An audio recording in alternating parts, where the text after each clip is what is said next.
Olá, pessoal, tudo bem? Nós vamos então começar com a aula 7, contratos de trabalho. Nessa aula, nós vamos ver os tipos de contrato de trabalho, né, aqueles mais importantes, né? E depois a gente já ter visto as características do vínculo empregatício, os tipos de trabalhadores, né? O que é o empregador, poderes do empregador, nós entramos na aula 7, que fala sobre os contratos de trabalho. Tá? Então, nós vamos iniciar esse tema falando qual que é a função social do contrato de trabalho. Ok? O que é essa função social? A função social do direito do trabalho, ela é defendida pelos que sustentam que este ramo da ciência jurídica, ou seja, que trata desse direito do trabalho, tem por fim enaltecer o valor social do trabalho, o que implica a relativização da ideia de propriedade absoluta e do poder hegemônico do empregador.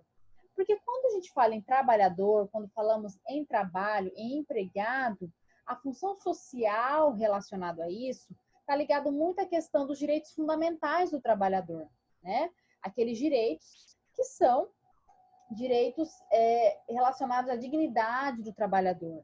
Porque todo ser humano ele precisa ser útil. E o trabalho é uma forma desse trabalhador ter essa utilidade e, claro, também, né, ele poder participar da sociedade. Então, a função social do direito do trabalho, portanto, tem por objetivo a dignificação da pessoa que trabalha por conta alheia, por meio do trabalho, que ele assegura uma vida digna de ser vivida. Até porque é por meio do trabalho que o empregado, né, ele vai tirar o seu sustento. Então, por isso ele tem essa função social de dignidade da pessoa que trabalha. Ou seja, por ele que ele vai tirar o seu sustento. Então, por isso que o trabalho tem essa função social. Né? Se a gente for levar em consideração, todo mundo que convive com a gente, né, ou seja, da sociedade, tem um trabalho. Pode ser que ele não seja empregado, pode ser que ele seja empregador, mas o trabalho em si existe e é ele que tem essa função social. Nulidades do contrato de trabalho. Quando eu falo nulidades do contrato de trabalho, o que pode anular de vez um contrato? Né? Porque a nulidade do negócio jurídico, ele consiste no reconhecimento da existência de um vício, né? Um defeito que impeça de ter existência legal de produzir efeitos.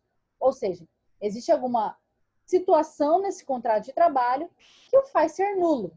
Né? Um exemplo que eu posso dar, a gente viu na parte de princípios, por exemplo, o empregado, ele não pode, por exemplo, dizer que ele não quer receber férias, né? Ou seja, no ato do contrato de trabalho, eu colocar no contrato que ele não vai ter direito a férias, direito a décimo. Um contrato desse vai ser o quê?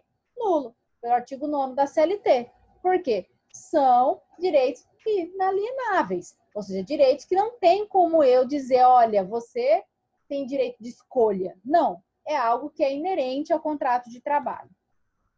Então, em razão de gerar obrigações recíprocas e também prever acordo de vontade dos contraentes, empregado e empregador, o contrato de trabalho caracteriza-se como um negócio jurídico, portanto, obrigatoriamente sujeito às regras de validade. Claro, para um contrato ser válido, ele precisa seguir regras, né? Agente capaz, que é realmente aquele que tem a capacidade de poder contrair o contrato de trabalho. O objeto tem que ser lícito. Eu não posso tratar de um objeto, por exemplo, eu fazer um contrato de trabalho de tráfico de drogas, isso é ilícito, então não teria como ter validade um contrato dessa finalidade, e forma prescrita ou não defesa em lei. Ou seja, dependendo do contrato que eu vou fazer, existem leis específicas para determinada, por exemplo, função, determinada área, né, determinada ramo de atividade, e isso vai ter uma lei específica. E se não tiver de acordo com aquela lei que está ali, ele não vai ser válido. Aqui fala de alguns exemplos, né, que pode se tornar nulo o contrato de trabalho. Por exemplo, o empregado com menos de 16 anos. Eu só posso empregar alguém menos de 16 anos na condição de aprendiz, né? Porque na condição de aprendiz é a partir dos 14. Se não for na condição de aprendiz, eu não posso empregar, né, um empregado com menos de 16 anos. Então, esse contrato seria nulo. Que tem por objeto, atividade proibida, ilegal, ilícita. Eu não posso fazer um contrato de trabalho, como eu disse, relacionado a tráfico de drogas. Tráfico de drogas é algo ilícito, legal. Então, esse contrato seria nulo. Não obedeça a forma prescrita em lei. Exemplo, Contrato escrito do atleta profissional, tem a lei específica. Ou seja, nessa lei, especifica o contrato relacionado ao atleta. Então, eu tenho que seguir especificamente o que está na lei. Se eu não seguir, ele vai ser nulo. Então, são esses exemplos aí que eu estou dando referente à nulidade de contrato de trabalho. O artigo 9º da CLT diz que, se eu não estiver de acordo, né, ou seja, se o objeto não for lícito, se não tiver de acordo com o que está na lei, se o agente não for capaz, ele vai ser nulo, ok? E que não tenha sido cumprido o requisito que a lei considera da substância do ato. Por exemplo, aqui eu estou falando de concurso público para investidura de servidor em emprego público, por exemplo. Então, quer dizer, para eu poder, emprego público, eu contratar, é preciso fazer concurso público, né? Porque nós sabemos que existem vagas na esfera pública, que é seletista, e que para entrar precisa de concurso. Sem isso, ele não será verídico, ele não será válido. Tá? Bom, dando continuidade, nós temos as modalidades de contrato de trabalho. Nós temos os contratos por prazo determinado e os contratos por prazo indeterminado. Começamos pelos contratos por prazo determinado. O que é esse tipo de contrato? Ele é um contrato entre empregado e empregador de comum acordo, tácito ou expresso, onde se estabelece uma relação de trabalho em que uma pessoa física se obriga, mediante prestação de serviços de natureza não eventual, a outra pessoa física ou jurídica sob sua dependência mediante salário. Quando a gente fala aqui nesse tipo de contrato, né, e falando o que é esse tipo de contrato, ele acaba elencando aqui os requisitos do vínculo empregatício, né, porque ele tem que ter a questão da subordinação, né, fala sobre a questão da não eventualidade, fala sobre a questão da onerosidade, né, que tem o empregado para com o empregador. Contrato individual de trabalho é o acordo tácito ou expresso correspondente à relação de emprego. Tá? Então, o artigo 442 da CLT diz que o contrato individual do trabalho ele é o acordo tácito ou expresso correspondente à relação do emprego. O artigo 443, ele diz que o contrato individual de trabalho poderá ser acordado tácita ou expressamente, verbalmente ou por escrito e por prazo determinado ou indeterminado. Isso está no artigo 443 da CLT. Agora, é importante aqui elencar, porque quando eu falo tácito ou expresso, quando eu falo expresso, é aquele que está escrito, aquele que está verídico ali, ou seja, aquilo que é visível, né? Quando eu falo acordo tácito, quer dizer o seguinte, vou dar um exemplo. Às vezes, vamos dar um exemplo, por exemplo, que você trabalha no escritório e aí toda vez que você vai trabalhar, você leva seu filho, né? Por exemplo, para ir com você. E esse seu filho fica lá no escritório e todos os dias ele fica o dia todo com você e trabalha junto com você. Só que quem foi contratado para o trabalho foi você, não seu filho. Só que ele está lá indo todo dia, está fazendo serviço todo dia, o empregador está vendo que ele está trabalhando, né? E não fala nada. Ou seja, tacitamente ele está aceitando o que está acontecendo ali. Então, se ele quiser requerer aí um vínculo empregatício, ele pode. Se ele conseguir provar que ele estava indo trabalhar, o empregador estava vendo aquilo e ficou quieto, né? Via aquela situação e deixava por isso mesmo, tá? Quando eu falo verbalmente, não precisa necessariamente ser por escrito, né? Porque muitas vezes você contrata a pessoa para trabalhar de forma verbal, isso daí também é válido como contrato de trabalho, ou por escrito. E o contrato pode ser por prazo determinado ou prazo indeterminado, tá? Só que teve uma alteração com a lei, né, da reforma 13.467/2017, houve uma pequena alteração. Por quê? Além de todo esse rol do contrato tácito expresso, verbal ou escrito, por prazo determinado ou indeterminado, entrou também o que se chamamos de trabalho intermitente, tá? Que é o que nós vamos ver mais para frente. Então, esse trabalho intermitente foi inserido aí com a reforma trabalhista, tá? Mas vamos lá. Quando falamos em contrato por prazo determinado, porque como eu disse, nós temos contrato por prazo determinado e contrato por prazo indeterminado, tá? Vamos começar pelo contrato de trabalho por prazo determinado. Nós temos o por prazo determinado, o de aprendizagem, o de experiência, o temporário e o por prazo indeterminado, tá? Esses são os tipos de contrato de trabalho. Quando eu falo de contrato de trabalho por prazo determinado, o que diz a CLT? Considera-se por prazo determinado o contrato de trabalho cuja vigência dependa de termo prefixado. Quando eu falo termo prefixado, quer dizer o quê? Que eu tenho data para iniciar e data para terminar. Ou da execução do serviço especificado, né, aquele serviço específico da necessidade daquela empresa, ou ainda da realização de certo acontecimento suscetível de previsão aproximada, ou seja, que eu tenho data de início e data de fim. O contrato de trabalho por prazo determinado só será válido em se tratando. 3 hipóteses aí, de acordo com o artigo 443, parágrafo 2º, a linha C. De serviço cuja natureza ou transitoriedade justifique a predeterminação do prazo. Quer dizer o quê? Que eu preciso especificamente de um trabalho para a minha empresa. Vamos supor que seja um serviço de auditoria, de um serviço específico, que eu tenho que entregar, por exemplo, para um órgão, ou tem alguma coisa específica para aquele trabalho, tá? Então, eu preciso entregar uma auditoria para um órgão público e eu preciso contratar pessoas para fazer isso, especificamente para aquele trabalho. Então, quer dizer, eu sei a data de início, eu sei a data do término. Então, eu posso fazer um contrato por prazo determinado. De atividade empresarial de caráter transitório. Quando eu falo de atividade empresarial de caráter transitório, quer dizer o seguinte, vamos supor, exemplo, na época aí época de Páscoa, por exemplo, que é um período de sazonalidade, em que aumentam as vendas aí de chocolate. Eu posso abrir uma empresa especificamente só para fazer esse trabalho, de confeccionar esses ovos de Páscoa, e depois eu fechar. Ou seja, a atividade empresarial é de caráter transitório. Ela vai abrir e vai fechar num período pequeno aí de tempo. Então, eu posso contratar esse empregado por prazo determinado. Por quê? Porque a atividade empresarial é de caráter transitório. E de contrato de experiência. O contrato de experiência, né, nós vamos ver mais para frente, aquele contrato que tem um prazo específico aí, para que haja uma avaliação aí do trabalho, tanto do empregado, quanto do empregado com relação ao empregador, para ver se tem perfil, para ver se realmente vai se encaixar ali naquela vaga, né?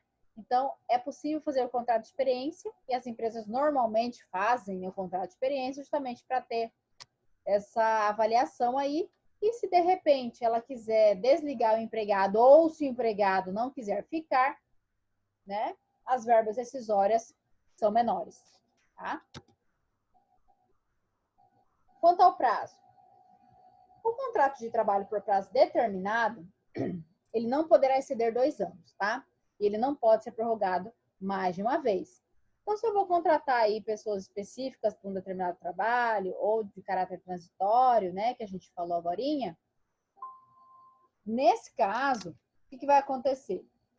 Nesse caso, o trabalho que vai ser realizado, ele pode ser feito aí nesse período de 2 anos, porém, ele na verdade, ele não pode ser prorrogado mais de uma vez, tá? Fala 2 anos, mas não pode passar de 2 anos e nem ser prorrogado por mais de uma vez.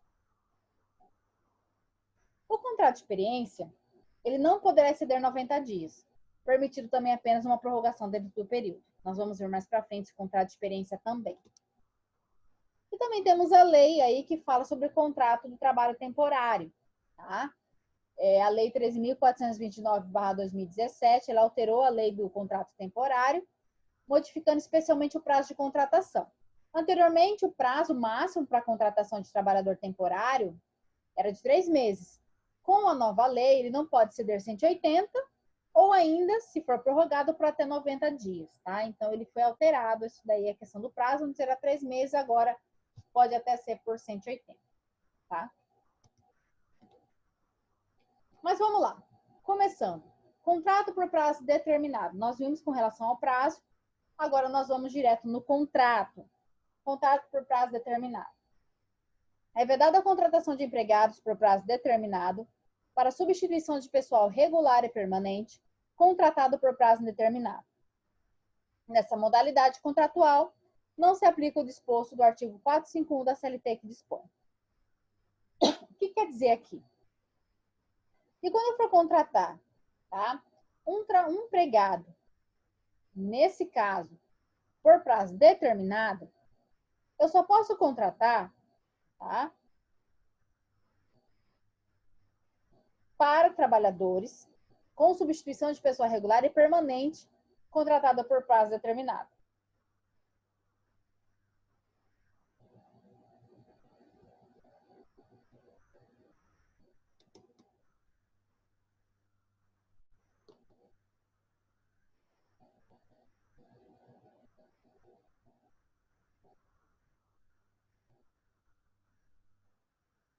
O que quer dizer isso?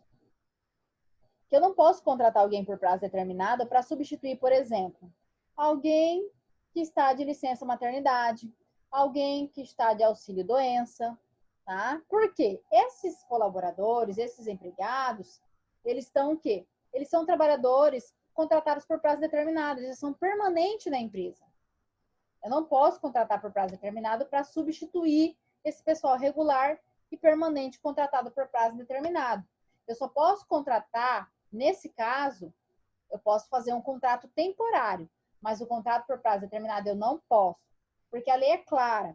Ela fala que é vedada a contratação de empregados por prazo determinado para substituição de pessoal regular e permanente contratado por prazo indeterminado. Tá? Então, nessa modalidade prazo determinado que está na CLT, eu não posso contratar esse pessoal. Não posso contratar, por exemplo, para substituição de pessoa que está de férias, para substituição de pessoa que está de auxílio-doença, para substituição de pessoa que está de licença maternidade. Eu não posso fazer esse contrato por prazo determinado. Nessa modalidade, não se aplica o disposto do artigo 451 da CLT. O contrato de trabalho por prazo determinado, que tácito ou expressamente for prorrogado mais de uma vez, passará a vigorar sem determinação de prazo. Foi o que eu falei agorinha. O contrato por prazo determinado, ele tem a durabilidade de até 2 anos e não pode ser prorrogado por mais de uma vez. Se ele for prorrogado por mais de uma vez, ele passa a vigorar como prazo, como contrato de trabalho por prazo indeterminado, ou seja, não tem determinação de prazo. Tá? Aí nós temos o contrato de aprendizagem. O que é esse contrato de aprendizagem? É um outro tipo de contrato. Esse contrato de aprendizagem, ele é um tipo de contrato de trabalho especial. Nós já até falamos sobre ele quando a gente falou sobre os aprendizes, tá? Porque aí, no caso, é um contrato ajustado por escrito e por prazo determinado, que é uma modalidade de prazo determinado. Por quê? Porque tem data para iniciar e data para acabar, tá? Em que o empregador se compromete a assegurar ao maior de 14 e menor de 24, né? Inscrito em programa de aprendizagem, porque ele tem que estar no programa de aprendizagem aí de Senac, Senai, Senat, né? Compatível com o seu desenvolvimento físico, psicológico, né? O aprendiz ele vai executar com zelo e diligência as tarefas necessárias a essa formação. Na verdade, quando eu contrato um aprendiz, né? O prazo máximo do contrato de aprendiz é de 2 anos, tá?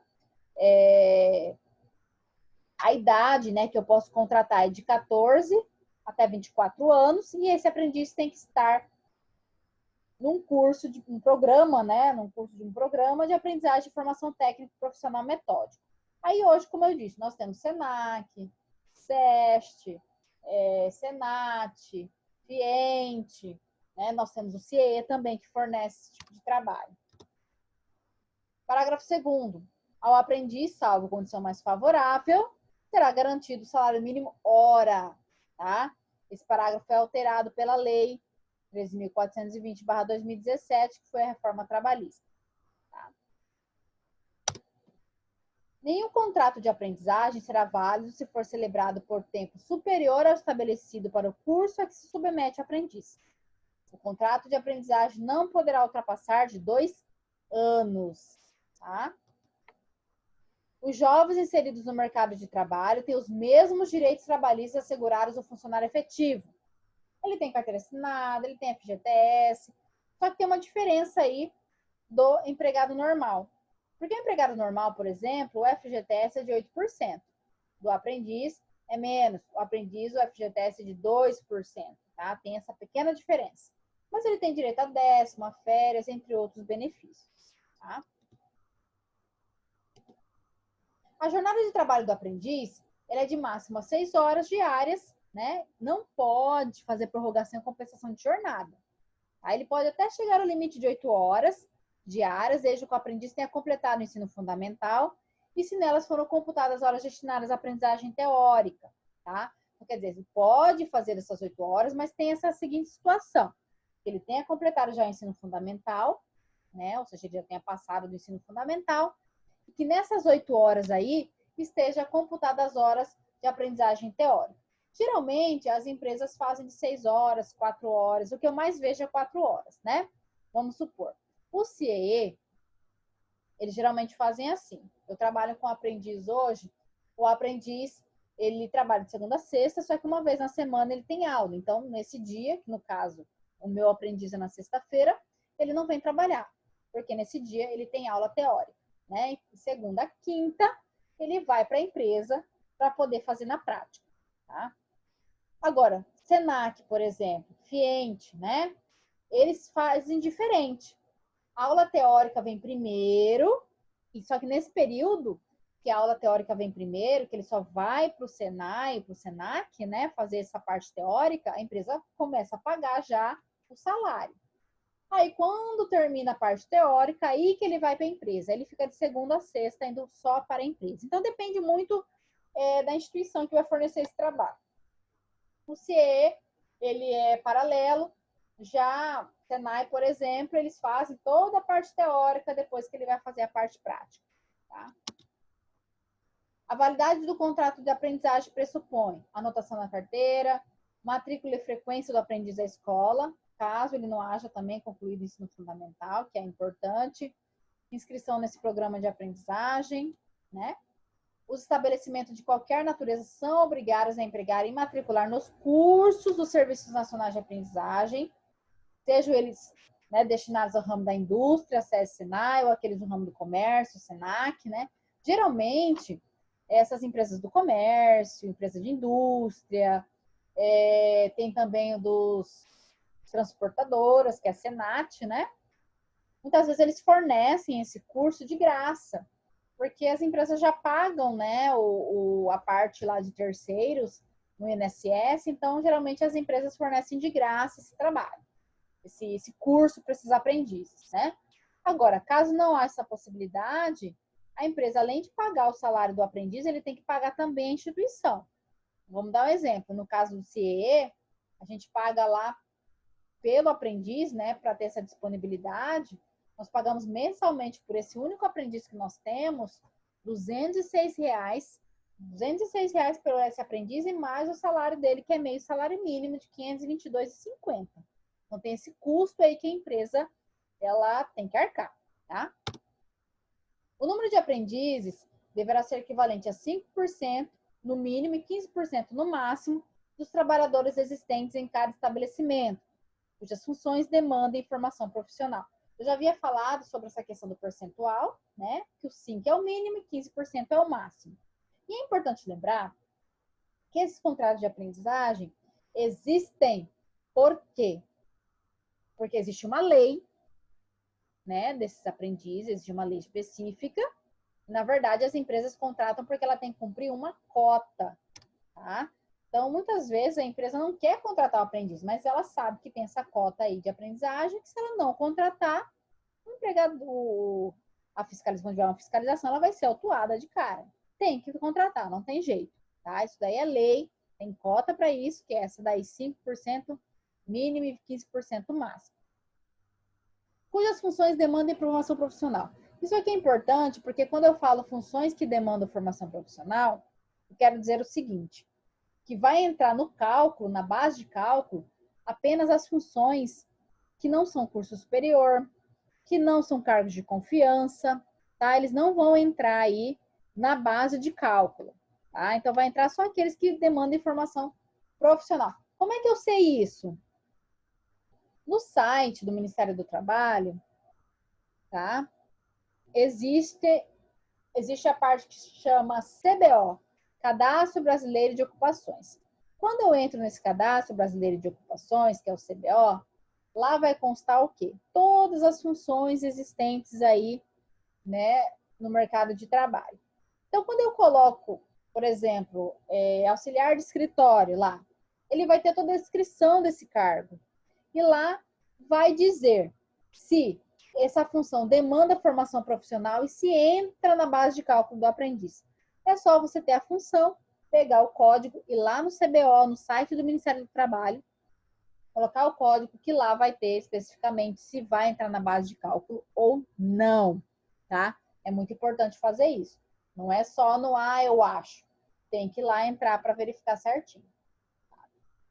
Inclusive porque quando a empresa é fiscalizada, os fiscais eles pedem a lista das funções, porque eles entram no site para verificar certinho cada função para ver aquele que vai entrar de base de cálculo ou não, tá? Então é muito importante verificar isso daí na hora de fazer o cálculo, né, para a empresa. Aí um exemplo de como que é feito, né, esse cálculo: número de empregados no estabelecimento, 300. Mas o número de empregados que ocupam funções que demandam aprendizagem é 120. Então, quanto que eu vou ter mínimo de aprendiz? 6 e o máximo, 15%, que é jogar o percentual em cima. Tá? Então, não necessariamente a quantidade de empregados que tem lá é a quantidade de aprendiz que eu vou contratar. Vai depender, né, dessa questão aí das funções que demandam aprendizagem. E para você saber isso, você tem que entrar lá no site do Ministério do Trabalho e verificar se as funções da tua empresa, vamos supor, tem serviços gerais, aí tem gerente de gestão de pessoas, tem gerente de suprimentos, tem técnico de enfermagem, tem toda essa função, todos esses cargos aí, você vai entrar um por um lá no site, verificar aquele que demanda ou não essa aprendizagem. E aí você vai contar a quantidade que vai entrar de base de cálculo e vai jogar o percentual mínimo e o máximo que você pode contratar. Ok? Aí que fala, né, que no CBO define quais funções estão sujeitas à formação profissional, por isso que é importante entrar. Primeiro, o que vai verificar? O nível das capacidades profissionais e dos conhecimentos técnicos, teóricos requeridos para o exercício da atividade profissional. A duração do período de formação necessária para a aquisição das competências e habilidades e a adequação da função às necessidades da dinâmica de um mercado de trabalho em constante mutação. Então, de acordo com o artigo 29 da CLT, desse decreto, nós verificamos quais são essas funções. Excluídas da definição, então, as funções que demandem para o seu exercício habilitação profissional de nível técnico superior, ou ainda as funções que estejam caracterizadas como cargos de direção, de gerência ou de confiança, esses daí não entram na base de cálculo, né? Eu vou pegar o que restou, que seriam aqueles que demandam formação profissional, e vou jogar o percentual em cima e vou saber exatamente a quantidade mínima e máxima de aprendiz que eu vou ter que contratar. Ok? Tudo bem? E aí nós temos o contrato de experiência. Esse contrato de experiência é um outro tipo, uma outra modalidade de contrato por prazo determinado. É uma modalidade desse tipo de contrato cuja finalidade é de verificar se o empregado tem aptidão para exercer a função para a qual foi contratado. É importante lembrar que o contrato de experiência ele não vale só para o empregador fazer essa avaliação. O empregado também pode fazer a avaliação, tá? Porque quando chegar no final do contrato, se ele achar que ele não gostou, não gostei da empresa, não me adaptei, ele pode chegar lá e terminar o contrato, sem ser um pedido de demissão, né? Ele vai lá e termina o contrato, e aí a empresa paga saldo de salário, décimo proporcional, férias proporcional, paga FGTS, acabou, tá? Diferente se tiver passado o contrato de experiência, porque aí tem as verbas decisórias de aviso, multas, enfim. O contrato de experiência não poderá exceder 90 dias, tá? É importante lembrar isso. Se passar de 90, ficar em 91 dias, acabou. Você já é contratado por prazo indeterminado, tá? Importante lembrar também que ele só poderá sofrer uma única prorrogação, tá, gente? Ele não pode passar de uma prorrogação. Se for prorrogado mais de uma vez, automaticamente ele será considerado contrato por prazo indeterminado. É um exemplo que as empresas fazem, né? Contrato de 45 mais 45, 30 mais 60, mas todos somando 90 dias e não sofrendo mais de uma prorrogação, tá? Considera-se por prazo indeterminado todo contrato que suceder dentro de 6 meses a outro contrato por prazo determinado, salvo se a expiração deste depender da execução de serviços especializados ou da realização de certos acontecimentos. O que quer dizer aqui? Exemplo, eu contratei Mariazinha para uma função específica, auxiliar de escritório. Aí ela trabalhou, beleza, eu fiz o contrato de 45, prorroguei por mais 45, deu 90 dias. Quando chegou no 90º dia, eu terminei o contrato com ela. Falei, olha, Mariazinha, eu não quero mais, não deu certo, o perfil não adaptou, enfim. Termino o contrato com ela. Aí tá. Passam-se 4 meses, do nada eu quero contratar ela novamente. Vou fazer outro contrato de experiência?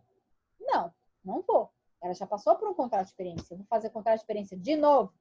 Se eu quiser contratar ela de novo, o contrato dela não mais será por experiência, e sim já vai ser um contrato por prazo indeterminado. Tá?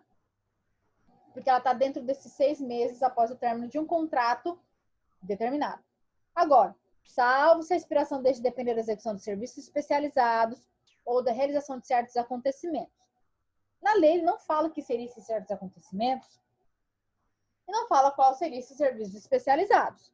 Agora, é importante lembrar que se ele for especificamente para algo muito específico, aí a empresa, lógico, vai ter que comprovar isso aí se tiver uma fiscalização, se entrar na justiça, e, enfim. Mas na dúvida, né? A lei é clara. Se suceder dentro de 6 meses, vai ser considerado contrato por prazo determinado. Ah, mas o que tem ser prazo indeterminado? É que se eu quiser demitir a pessoa, eu vou ter que pagar aviso, vou ter que pagar multa, né, da FGTS. Se o empregado pedir conta, ele vai ter que cumprir aviso. Se ele não cumprir aviso, o empregador desconta esse aviso. Então, quando o contrato já é por prazo indeterminado, já existem outras situações aí, diferente do prazo determinado, que aí não tem multa, não tem aviso. Então, por isso que os empregadores, eles tomam cuidado aí com relação a isso. Porque eu fazer um término de contrato, eu tenho menos impacto financeiro do que com contrato por prazo indeterminado, tá? Aí nós temos o contrato temporário. Esse contrato temporário, a gente já tinha comentado já sobre o trabalhador temporário, né?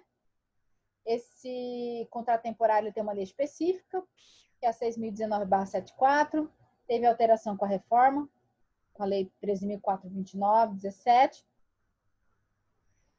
que tem algumas particularidades em relação ao empregado normal, regido pela CLT, portanto, possui legislação própria e nem sempre se utilizam as mesmas rotinas. É importante lembrar que o contrato temporário é aquele período de sazonalidade, freelance, final do ano, né? Eu preciso contratar mais gente por causa da demanda de trabalho. Ou, eu tenho uma colaboradora que vai sair de licença maternidade, eu não quero contratar alguém para substituir definitivamente, então eu faço um contrato temporário.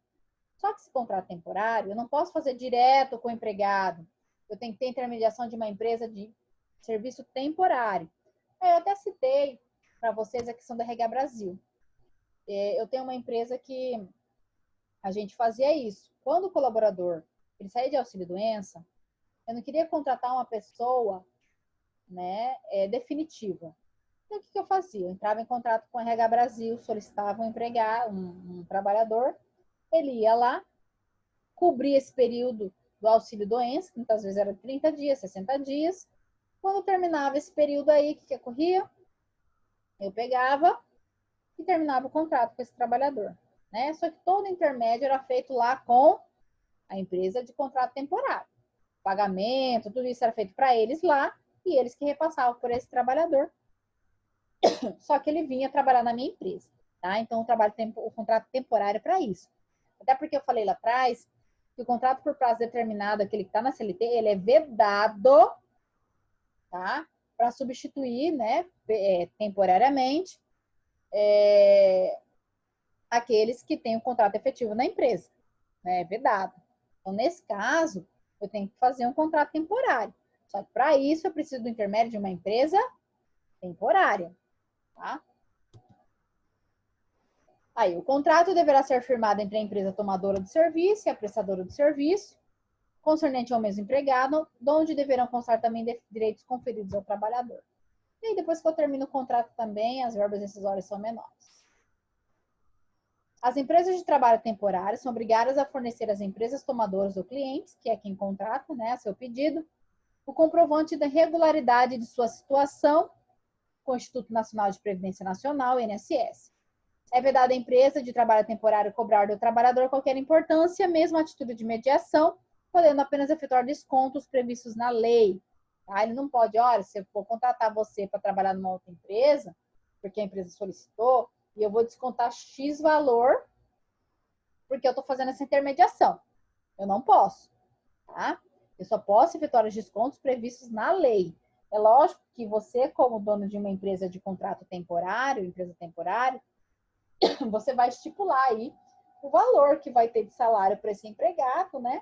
E aí, claro, quando você faz esse contrato com uma empresa tomadora, você vai fazer aí, você vai calcular o valor específico referente a esse contrato, né? Que com certeza vai ser maior que o salário que você vai pagar para essa pessoa, até porque você está fazendo esse intermédio. Então, é uma negociação entre a empresa tomadora e a empresa temporária. Aí eu tenho um contrato por prazo indeterminado. É aquele que tem prazo para começar e não tem prazo para terminar. Posso contratar um empregado direto com prazo determinado? Posso. Se não quiser fazer contrato de experiência, não tem problema. Porém, é meio arriscado, né? Você fazer um contrato por prazo determinado sem passar pela experiência. Até porque você precisa saber essa questão da aptidão, perfil, né? E muitas vezes não dá certo. Dentro de 90 dias dá para você ver se a pessoa vai dar conta ali do trabalho, se ela vai se adaptar. Tá? Mas eu posso fazer o contrato por prazo indeterminado direto. Então, quando o empregado e o empregador pactuam um contrato de trabalho, não fixam prazo final para sua extinção. É regra geral, segundo o princípio da continuidade da relação do emprego. A regra geral, então, do contrato de trabalho é o contrato por prazo indeterminado. Porém, foi criado o prazo determinado justamente por essas situações específicas aí. O contrato de trabalho por prazo indeterminado é o ordinário, sendo suas características básicas a pertinência de estabilidades previstas constitucional e legal. Porque aí, por exemplo, quando eu vou dispensar um trabalhador que está por contrato por prazo determinado, as minhas verbas rescisórias é diferente de um empregado por prazo determinado. Tá? E aí, a reforma trabalhista, ela incluiu, em 2017, aí, com uma nova reforma, uma nova modalidade de contrato de trabalho chamado intermitente. O que se trabalha intermitente? É um trabalho celebrado por escrito, né? E deve conter especificamente o valor da hora de trabalho, que não pode ser inferior ao valor horário do salário mínimo, ou aquele devido aos demais empregados do estabelecimento que exerçam a mesma função em contrato intermitente ou não. Exemplo. Eu tenho lá, por exemplo, um trabalho específico na minha empresa. E aí, por exemplo, até um trabalho 12 por 36, por exemplo, né? Quem trabalha 12 por 36, de repente essa pessoa pega atestado, ela fica doente, aconteceu alguma situação, e eu preciso contratar uma pessoa por trabalho intermitente, porque ela vem lá 2 dias e vai embora, ela só faz aquele serviço e vai embora. Então, eu posso contratar esse trabalho intermitente porque ele não é contínuo, né? Ele vem em dias específicos, ele trabalha e você faz esse pagamento desse empregado, tá?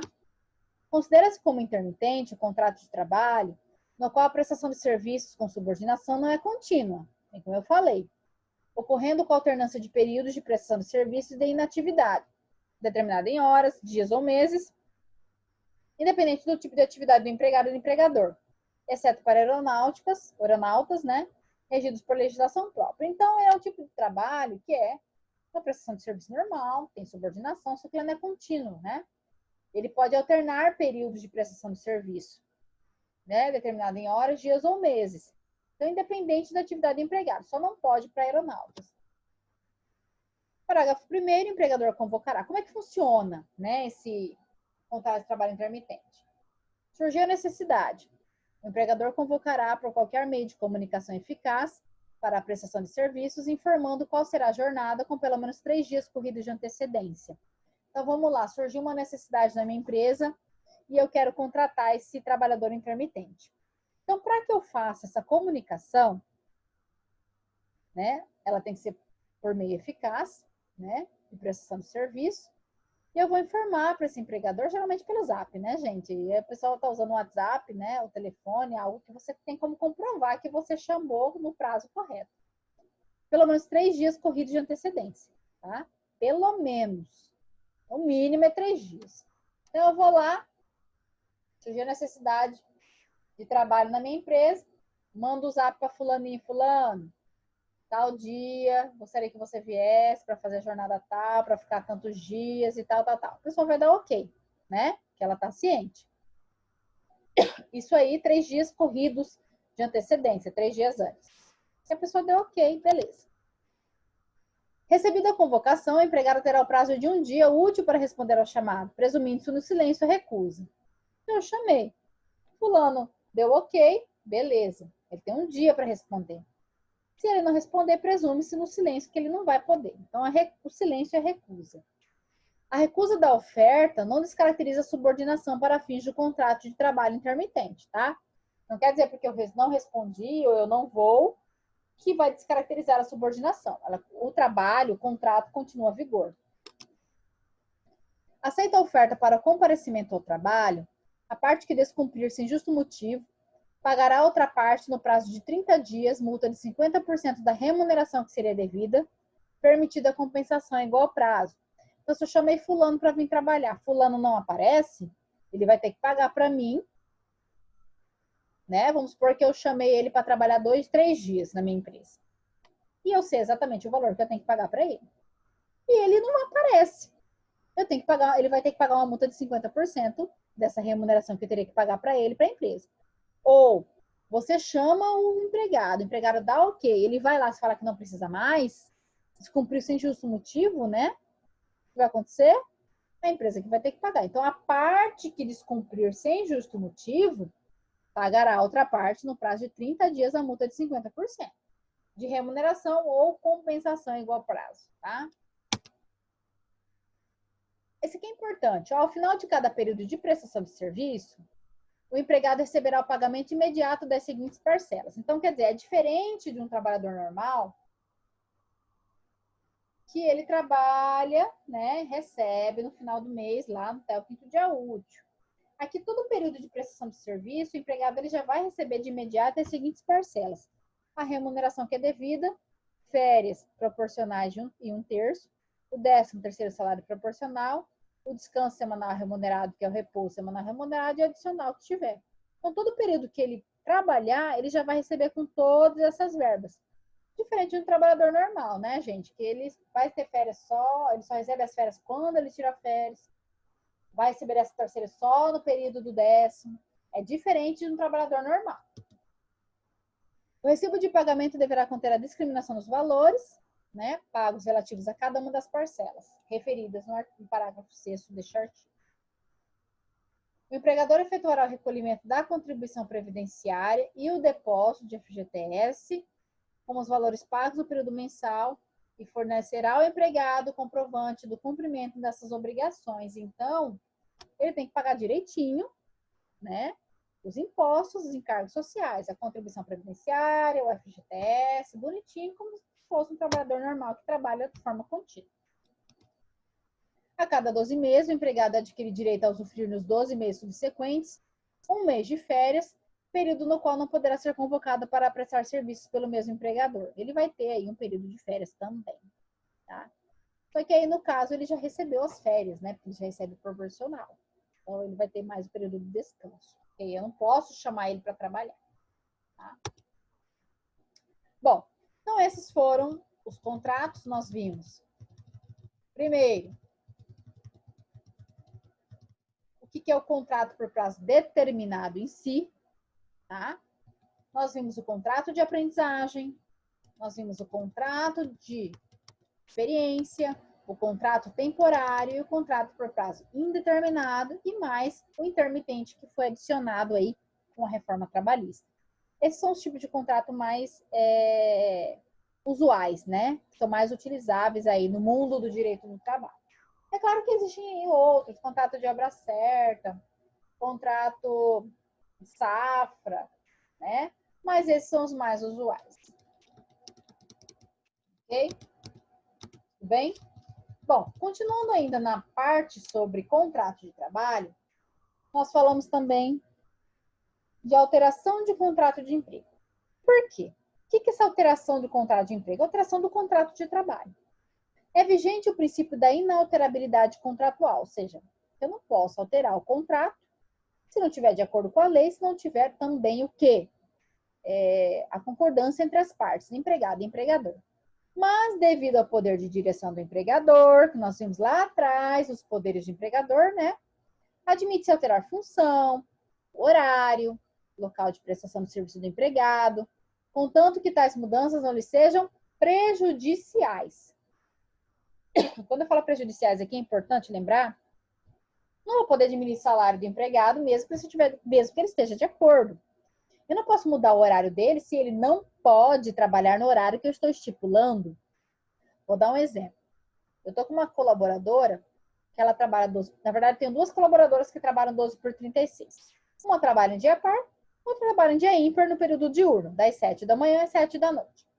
A que trabalha no dia ímpar chegou para mim e disse o seguinte: Fabiana, é o seguinte, eu queria trocar o dia do meu trabalho. Né? Eu queria trocar para o dia par. Só que, veja bem, eu tenho duas pessoas, uma fica no ímpar, outra fica no par. Eu posso obrigar a outra colaboradora a fazer essa troca? Não, ao menos que ela possa, ao menos que ela queira, né? E aí eu fui falar com a outra colaboradora se ela queria trocar de plantão.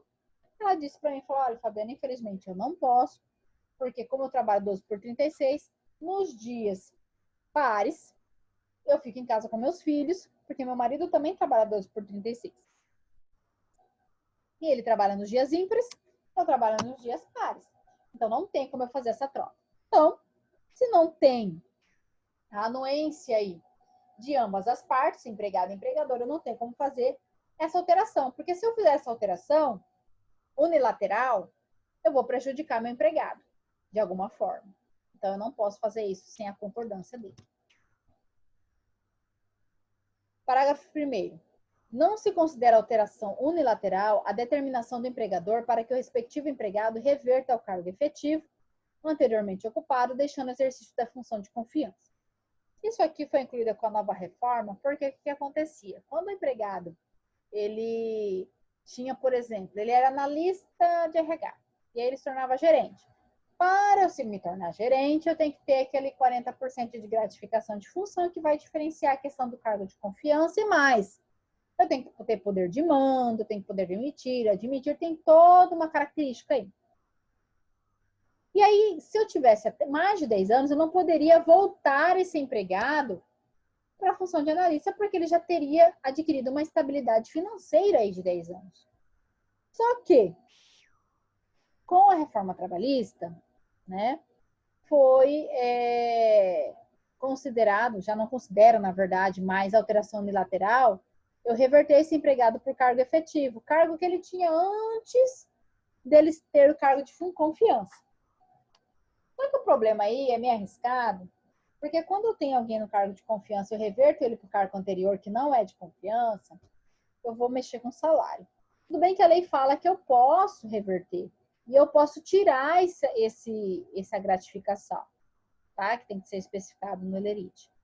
O problema é que existem outras questões aí que não só salário, né? A pessoa era gerente, agora não é mais. Então tem que ver a questão do dano moral, porque aí a pessoa pode sentir que ela está sendo rebaixada. E aí é muito mais do que só salário. Existem outras preocupações aí. Então, eu não recomendo fazer isso. Geralmente, quando tem esse tipo de situação, o recomendável, infelizmente, é a demissão. Porque muitas vezes até o próprio empregado ele não quer mais voltar para o cargo que ele tinha antes, né? Então, tem que ser muito avaliado. E tem que avaliar o risco e avaliar com calma também.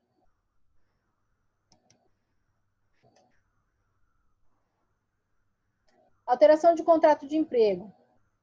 Parágrafo 2º. A alteração de que trata no primeiro parágrafo, com ou sem justo motivo, não assegura o empregado o direito à manutenção do pagamento da gratificação correspondente, que não será incorporada, independente do tempo de exercício da respectiva função. Foi isso que eu acabei de falar.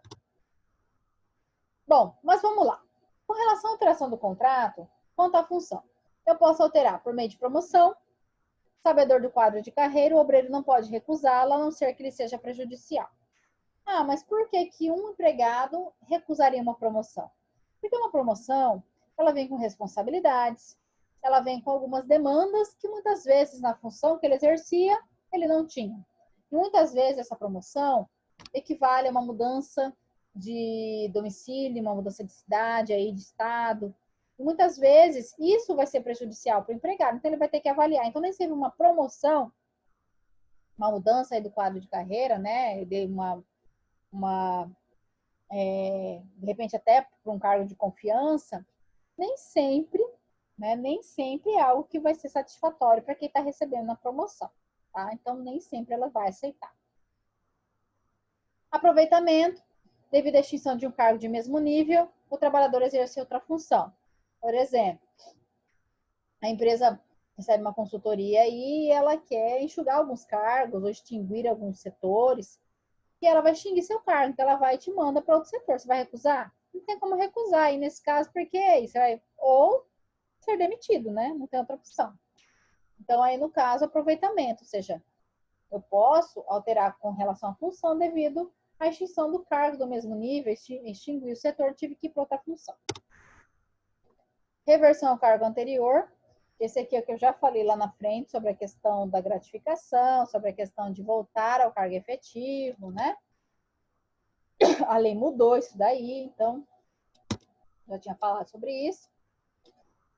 O artigo 468 diz: nos contratos individuais de trabalho, só é lícita a alteração das respectivas condições por mútuo consentimento, e ainda assim desde que não resultem, direta ou indiretamente, prejuízo ao empregado, sob pena de nulidade da cláusula infringente dessa garantia. Tá? Então, toda alteração que eu for fazer, tem que ter um mútuo consentimento empregado e empregador, e desde que isso não resulte direta ou indiretamente a prejuízo ao empregado. Tá? A norma é bastante clara ao prever que, na hipótese de reversão ao cargo anterior, a gratificação percebida deixará de ser devida, independentemente do tempo de serviço e da motivação. Tá? Então, ele deixa de perceber. Mudança de função obrigatória. É motivada por questões de saúde, segurança e medicina no trabalho, gravidez e trabalho prejudicial ao menor, por exemplo. Então, eu vou ter que mudar a função da grávida, por exemplo, da colaboradora que está gestante, porque onde ela trabalha, eu não tenho como deixar ela, porque é insalubre, é perigoso, então eu tenho que mudar ela de função. Então, essa mudança de função é obrigatória, porque muitas vezes o próprio médico do trabalho pede para que seja mudada essa função dela. Quanto ao horário, tem a mudança de turno, né? Eu posso mudar de diurno para noturno.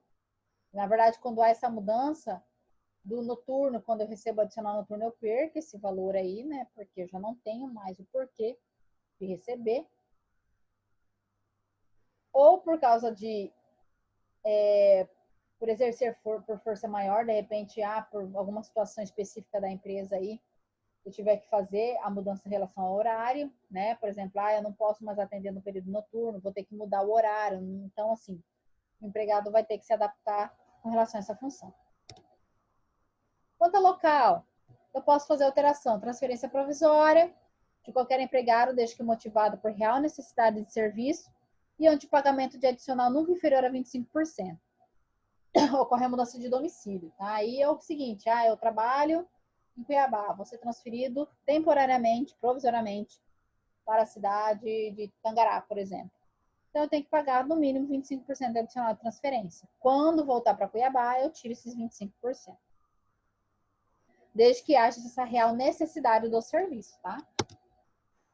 A transferência definitiva de empregados que exerçam cargo de confiança de qualquer empregado por extinção de empresa, qualquer empregado pode ser transferido quando em comum acordo.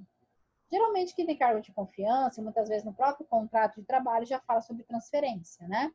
Então, é importante que o empregado, ele ao assinar, ele veja essas cláusulas aí, que muitas vezes a pessoa passa batido, né? Então, geralmente a transferência é definitiva, muitas vezes quem tem cargo de confiança, muitas vezes abre uma filial numa outra cidade, e aí o empregador quer que ele vá lá gerenciar aquela filial, porque ele já tem a experiência, né? Ou quando o empregado, né, qualquer empregado por extinção da empresa, foi extinta aquela filial, aí ele vai transferir definitivamente para outra. É lógico que se o empregado falar que ele não quer, paciência, né? Infelizmente, ele vai ter que sair da empresa. Por isso que tem que ser um comum acordo. Agora, se o empregado, que é cargo de confiança, ele assina no contrato já está especificando isso, ele assinou, quer dizer, ele já está no indo, se tivesse uma transferência definitiva, ele aceitaria. Ok? Então, esses tipos de alteração de contrato que nós temos, quanto à função,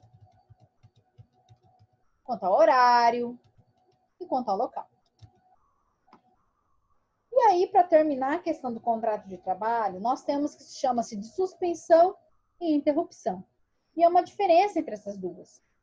O empregado poderá ficar com o contrato suspenso ou interrompido, assegurando-se as vantagens da categoria por ocasião de sua volta ao trabalho. Isso está no artigo 471 da CLT. O que quer dizer interrupção de contrato de trabalho? Quando que ocorre interrupção? Quando o empregado suspende a realização dos seus serviços, mas permanece recebendo normalmente sua remuneração, continuando o empregador com todas as obrigações inerentes ao emprego, sendo computado ao obreiro correspondente ao tempo de serviço. Quando fala obreiro, é o empregado, tá? Interrupção quer dizer o seguinte: quando eu fico de férias, eu continuo recebendo meu salário. Quando eu fico de atestado de 15 dias, por exemplo, eu continuo recebendo meu salário. Eu suspendo a realização do meu serviço, mas eu continuo recebendo o salário, tá? Então, isso é interrupção. Exemplo: aborto não criminoso, acidente de trabalho no período dos 15 dias, férias, licença maternidade, faltas justificadas, jurado no tribunal do júri. Todos esses exemplos, o colaborador não está na empresa trabalhando, mas ele recebe o salário da mesma forma. O que é suspensão? A suspensão, diferente da interrupção, né? Ambos os contraentes suspendem suas obrigações contratuais. Na interrupção, o empregado interrompe sua obrigação de estar lá, motivado por alguma situação, férias, licença maternidade, acidente de trabalho, de atestado, enfim. Na suspensão, ambos os contraentes suspendem suas obrigações, porque o empregado deixa de prestar serviços ao empregador, porém também não há pagamento salarial, nem o cômputo do respectivo período de paralisação para fins trabalhistas e previdenciários. Então, há essa diferença entre suspensão e interrupção. Exemplo de suspensão: prestação de serviço militar. O empregado, ele fica afastado, mas ele não recebe. Eleição para cargo político, prisão, detenção do empregado, ele fica suspenso, o contrato dele ele também não recebe. E também não é computado como tempo de serviço. Então, essa é a diferença entre suspensão e interrupção. E nós temos aqui exemplos. Interrupção: há pagamento de salário. Suspensão: não há pagamento de salário. Interrupção: 2 dias de falecimento, 3 dias de casamento, 9 dias em caso de professor, casamento e falecimento, 1 dia a cada 12 meses doação de sangue, 2 dias alistamento eleitoral. Aí, nesse caso, eu interrompo o meu trabalho, mas eu continuo recebendo. Ou seja, o empregador continua com a sua obrigação de pagar o salário do empregado. Quando eu falo em suspensão, não há pagamento de salário. Suspensão disciplinar, né? Por exemplo, há uma suspensão de 2, 3 dias. Benefícios previdenciários, porque a partir do 16º dia, quem paga é a previdência, o empregador deixa de pagar, né? E os intervalos, que são os intervalos que eu tenho intra-jornada e interjornada, que a gente vai ver mais para frente. O empregador não está trabalhando, mas também não está recebendo. Então, esses são os exemplos de interrupção e suspensão. Interrupção: pagamento de salário. Suspensão: não há pagamento de salário. Ok? E aí nós terminamos essa parte de contrato de trabalho. Vimos que temos 2 tipos de contrato, modalidade. Contrato por prazo determinado, contrato por prazo indeterminado. O contrato por prazo determinado, nós temos as modalidades dentro do contrato por prazo determinado, que é o contrato por prazo determinado em si, que é até de 2 anos, não posso prorrogar mais de uma vez. Existem os motivos aí, né?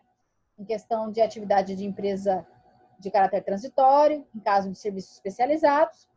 Nós temos o contrato de experiência, que o prazo máximo é de 90 dias, não podendo ser prorrogado mais de uma vez. Cabe à empresa verificar se ela quer 45 mais 45, ou se ela quer só 45, só não pode ultrapassar de 90 e ser prorrogado mais de uma vez. Temos o contrato de aprendizagem, que era o máximo de 2 anos, né? Tem que ter intermédio aí de uma instituição de ensino, porque o aprendiz ele tem que estar fazendo algum tipo, tem que estar matriculado numa instituição de trabalho profissional, né? Teórico profissional aí, SENAI, SES, CIE, que eu expliquei para vocês.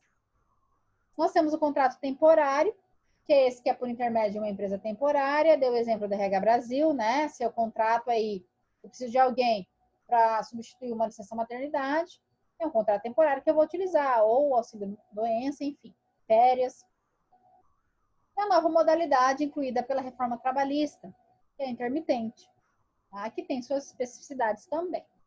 Nós vimos as alterações de contrato, que aí nós temos conta local, transferência definitiva ou transferência provisória.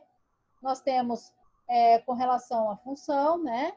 Reversão de cargo anterior, ou porque a empresa teve que fazer a mudança, né, da função devido a algo obrigatório aí, vamos supor a casa da gestante que está em lugar insalubre, perigoso, tem que mudar a função obrigatoriamente, né, não tem como. Tem a questão com relação à duração de jornada, ou horário, né, na verdade, de diurno para noturno, noturno para diurno aí, ou a duração devido a um caso força maior, por exemplo, a empresa deixar de abrir em determinado horário, na pandemia mesmo, ocorreram essas situações, então o empregado tem que se adaptar ao novo horário. Então tem todas as situações de alteração. E a diferença entre suspensão e interrupção de contrato de trabalho, que é a interrupção, né? Há pagamento de salário, só que o empregado ele não está cumprindo com a interrupção do seu trabalho, ele não trabalha, né? Na verdade, o empregador que tem a obrigação de pagar o salário. E aí tem os exemplos nessa tabelinha. E a suspensão, que não há pagamento de salário, mas também não há o trabalho em si do empregado, porque ele também é suspenso. Existem esses dois tipos, ok? Então, nós terminamos aqui a parte de contrato de trabalho, né, que é essa parte que fala, né, dos tipos de contratos. E na próxima aula a gente vai dar continuidade aí falando de remuneração, terceirização e outros tópicos aí do nosso conteúdo, ok? Então, até mais.